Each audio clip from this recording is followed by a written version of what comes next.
मित्रों, Uttarakhand astrology research centre के मेरे इस चैनल में आपका स्वागत है। नमस्कार, जय भारत। वर्ष 2022 जनवरी से लेकर दिसंबर तक हमारे देश के लिए कैसा रहने वाला है, इसके बारे में आज बताने जा रहा हूँ। जनवरी महीने की जहाँ तक बात है, इस महीने भारत का आंतरिक और धार्मिक तथा राजनीतिक वातावरण विशेष उथल पुथल बना रहेगा। केंद्र सरकार द्वारा अनेक नई योजनाओं का प्रादुर्भाव किया जाएगा। महंगाई में लगाम नहीं लग पाएगी। इसके बाद भी केंद्र सरकार लोगों को सुविधा प्रदान करती रहेगी और सत्तारूढ़ गठबंधन के विभिन्न पार्टियों में आपसी सामंजस्य में कमी और तनाव के अवसर आ सकते हैं। ये था पौष महीने का वर्ष राशि देश की स्थिति। अब माघ के महीने की बात करते हैं। इस महीने में राजनीतिक और सामाजिक माहौल अशांत रहेगा। प्रजा में असंतोष और उपद्रव की घटनाएं बढ़ेंगी। विपक्षी दलों द्वारा सत्तारूढ़ पार्टी के फैसलों पर आधारहीन तथा खोखले तर्कों के साथ उनकी आलोचना की जाएगी। सांप्रदायिक टकराव और हिंसा की घटनाएं घटित हो सकती हैं। देश के किसी प्रमुख नेता के जीवन में संकट आ सकता है। फाल्गुन मास 17 फरवरी से 18 मार्च तक। इस महीने में विश्व में देश की राजनीतिक दृष्टि से नेताओं में परस्पर टकराव रहेगा। प्राकृतिक प्रकोप की संभावना है और यह महीना बहुत शुभ नहीं है, न देश के लिए न विश्व के लिए। चैत्र 19 मार्च से 16 अप्रैल। इस महीने में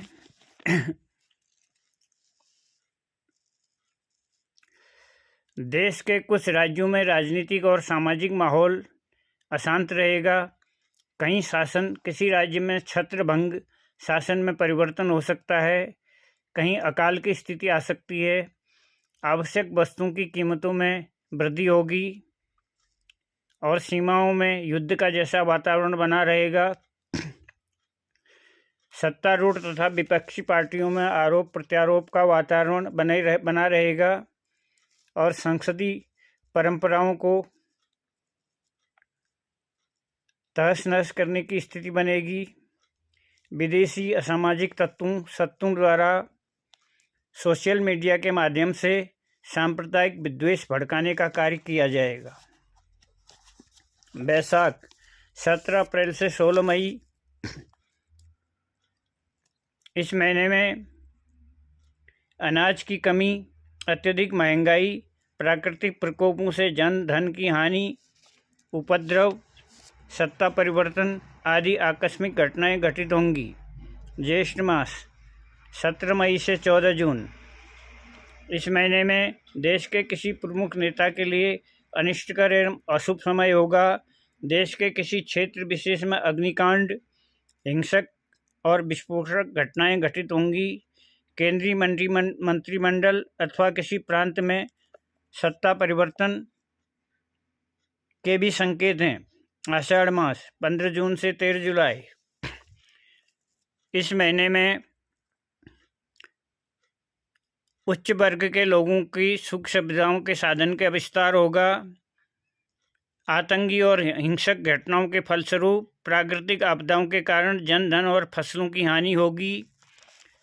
प्रजा में कष्टकारी घटनाएं घटित होंगी। श्रावण मास 14 जुलाई से 12 अगस्त। इस महीने में देश में उपद्रव, बाढ़, हिंसा, तूफान और प्राकृतिक आपदाएं घटित होंगी। कुछ प्रदेशों में अकाल की स्थिति जैसी पैदा होगी। सत्तारूढ़ व विपक्षी दलों के नेताओं में परस्पर आरोप प्रत्यारोप लगते रहेंगे। सरकारी कठोर नीतियाँ, बढ़ती महंगाई के विरुद्ध उपद्रव, जन आंदोलन एवं तोड़फोड़ की घटनाएं हो सकती हैं। भाद्रपद मास 13 अगस्त से 10 सितंबर। शुक्र शनि के मध्यम सप्तक योग है, तो कहीं विचित्र प्रकार के रोगों की उत्पत्ति होगी और कुछ इसमें जनता की अकाल मृत्यु के भी योग भी हैं। देश में मुनाफाखोरी एवं अत्यधिक महंगाई के विरुद्ध आक्रोश पैदा होगा। सरकारी योजनाओं का क्रियान्वयन पर्याप्त रूप से नहीं रहेगा। सरकारी तंत्र असहाय प्रायशः हो जाएगा। संभ्रांत लोगों में को धन का लाभ अधिक होगा। उनकी आर्थिक स्थिति मजबूत होती जाएगी। अश्विन मास 11 सितंबर से 9 अक्टूबर। इस महीने किसी पहाड़ी राज्य में सत्ता परिवर्तन, कहीं जाति और सांप्रदायिक दंगे, बादल फटना, विस्फोट व प्राकृतिक आपदाओं से भारी जनधन हानि का भय है। कुछ प्रदेशों में भाजपा के प्रभाव क्षेत्र में उल्लेखनीय वृद्धि होगी। कुछ प्रदेशों में वोट प्रतिशत में कमी भी आएगी। कार्तिक मास 10 अक्टूबर से 8 नवंबर। देश के सामाजिक एवं राजनीतिक क्षेत्रों के लिए शुभ नहीं है। देश में कहीं आतंकी और हिंसक घटनाओं की संभावना है। सत्ता परिवर्तन व सांप्रदायिक घटनाओं का भय रहेगा। किसी प्रमुख राजनेता के अपदस्थ होने या उसके जीवन पर संकट आ सकता है। राजनीतिक उथल पुथल बनी रहेगी।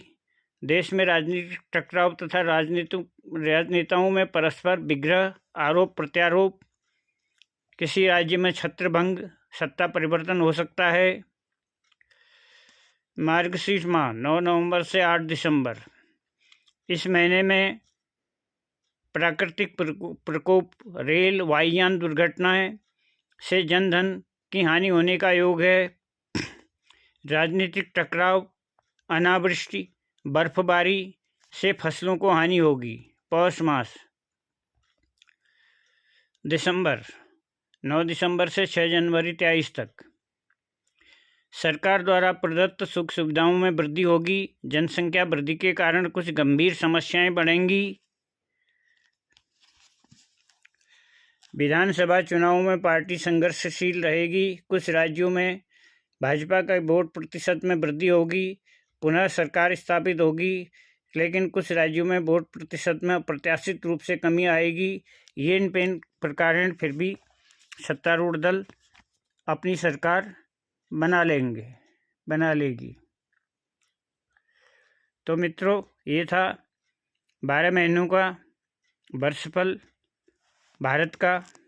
इसके बाद भारत के कुछ मुख्य प्रांतों का और विश्व के कुछ देशों का अगले एपिसोड में उसके विषय में बताया जाएगा। आशा है आप इस वीडियो को अधिक से अधिक लाइक, शेयर और सब्सक्राइब करेंगे। आज के लिए धन्यवाद।